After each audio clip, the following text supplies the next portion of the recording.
Hey, in this video, because I struggled with it, I'm going to share my knowledge on how to reassemble a 4x4 Rubik's Cube, because it's kind of challenging. So, I'm going to aim the camera down at the floor so it's a little easier for you guys to watch. Make sure that that's in a good spot. Okay. So,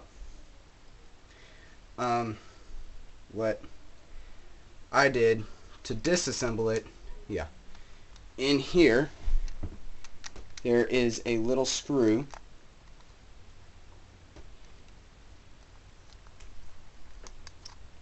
Unscrew that.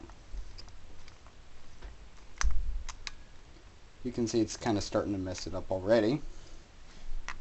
Then on the opposite side, there's another screw. Unscrew it.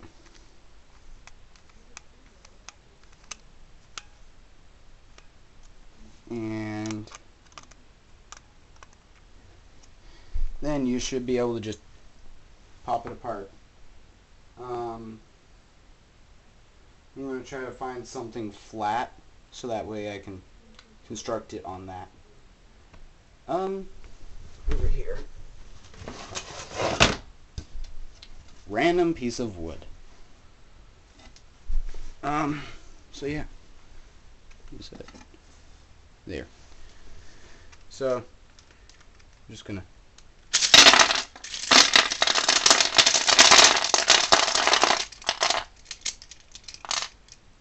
yeah, it explodes quite quickly, but that's what you're left with. Yeah, so there is a whole lot of pieces to this thing. Something I would want to do is definitely separate the screws so they're easier to find. Then sort your pieces. I'm going to pause the video while I do that. So I've taken and organized my pieces here. Corners, these are the center pieces, then those are the edge pieces. Because I don't know the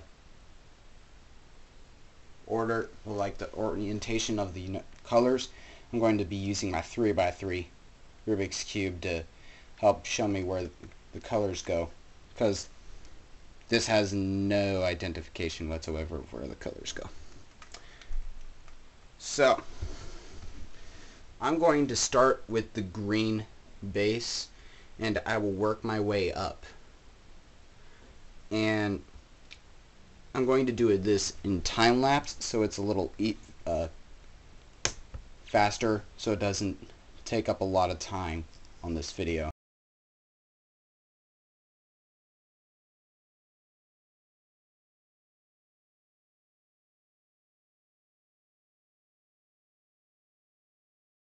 Okay, so I have assembled the core with the corners right now. I mean, it's kind of challenging to stick it all together, but once you do, the rest is relatively easy. Like I said, I'm going to start constructing from the green side, and then I will build up around it. I mean, you build it in layers, just like you would with a 3x3, except you have two edge pieces that go up around it. So, I will start the time-lapse video now. Okay, so we just assembled the first layer here. I'm intentionally not putting this here because in future steps that'll help a lot.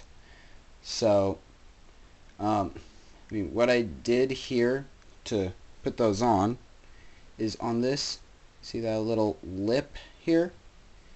You would just take and slide that under that little lip and then you put it in.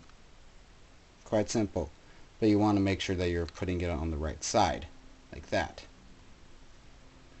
Now, don't actually assemble up here yet. Assemble it in the layers. So I'm going to put the second and third layers on, and then I will add the fourth layer, and yeah, so I'm just gonna start the time lapse again. So I just put the second layer on, and as you can see, these easily slide right now. But oops. Well, that actually kind of works out, because I was going to show you guys how to do that. I'm going to just do some minor rebuilding.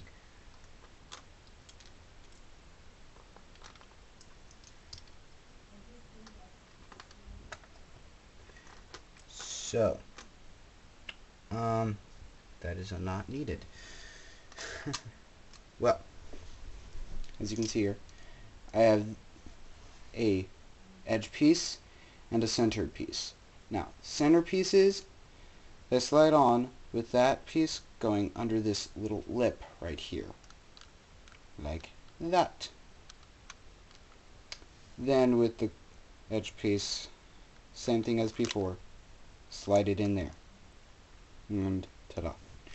So now I am going to construct my third layer like that, and then I will come back to you with after I do the fourth layer.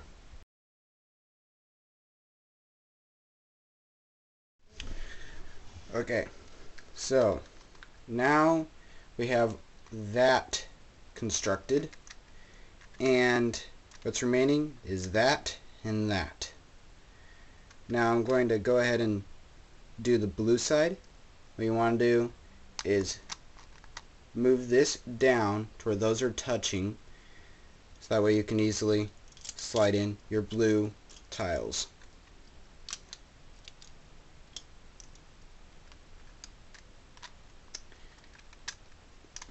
Get it in there.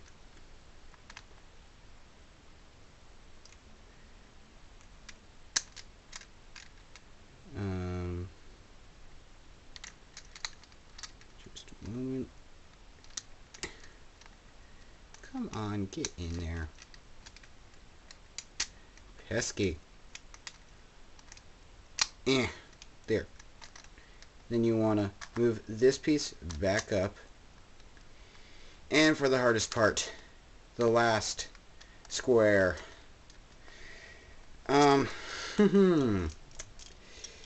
Yeah, so start by putting the edge here underneath this lip.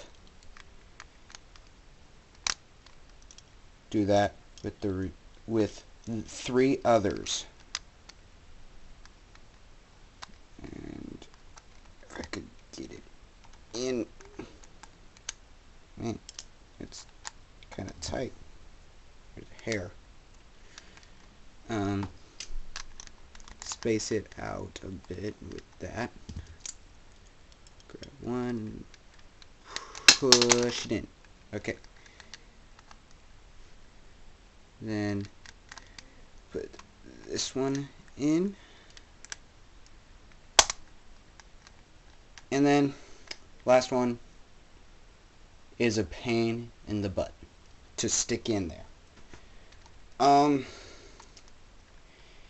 Needless to say, this will take a little bit. I forgot how exactly I stuck this one in the past, but you have to put that in that small hole and then get it under all three of those at the same time and shove it in there. Very hard.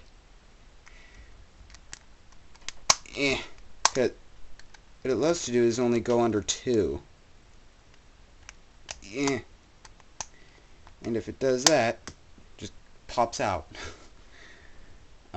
So yeah. I figured it out. Okay, what I did is I unscrewed this side a bit to loosen it up, so that way I can more easily fit this under here. It's a little more dangerous because it can explode, but got it. Now all you have to do, screw this back in,